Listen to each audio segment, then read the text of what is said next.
For any serious opposition politician in Zimbabwe, from councillors to presidential candidates, the key word should be reforms. You should be focused on the reforms agenda, because without reforms, you are wasting your time. Zanabina mashuka ntagwana upo chikono aiwa achisiriswa ni ukepcho kwaitwa the Avenue 78 achiona chitimnyika Zimbabwe kutambura kurimo aiwa inyaya ye the ruling party ZANU-PF iri zvikonzeresa sakuti zvinhu zvipere aiwa vese vari kuda kukampena vese vari opposition vaona makanzela svika kuna presidential candidate vanofana kuya chiadresana nawo yemareforms. Sanabina mashoko atira noti subscribe like turn on the bell icon tipinda paendo paka anoposta picture muri kuona nyara chiti ZANU-PF won't allow a free and fair election.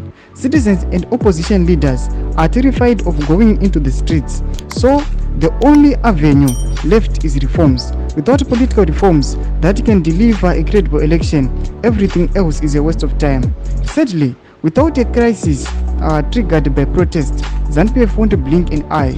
We will continue with the same tragic, rigged elections that only create opportunities for career politicians, nothing more, nothing less. Mashoko antagwana upo chikono atiri kuona kuti yes kunyange zvake achimba chikriticize munhu anofarigwa nevanhu vanosunchanisha chonzi ndiye change munyika yeZimbabwe achimutsoma ungati aiwa upo chikono is an agent where the ruling party ZANU-PF vanhu vasati vanyatsa kuziva nekuda kwemaskandals akaita kumasure kuzvara nhasi ndiye ari kuitira mashoko emareforms achiti aiwa nyika yeZimbabwe kuti zvese zvipere izvi vakomana veruling party havadi macredible elections, havadi maprotest. The only way yatingaita ndeyekuti aiwa munhu anenge apinda afana kuadresa nawo yemareforms kuti tikwanise kuona kuti aiwa nyika yedu yaprogressa yabva aiwa mumadhaka mairi umu ichikwanisa kupinda paedry island watinoona kuti aiwa Canaan yakapromisiwa aiwa neAntagona Nelson Chamisa achiti aiwa takupinda muCanaan. Kutidzai mafungiro enyu moti kudii pamusoro pemashoko ake pinda comment section medu, subscribe or like, turn on the bell icon.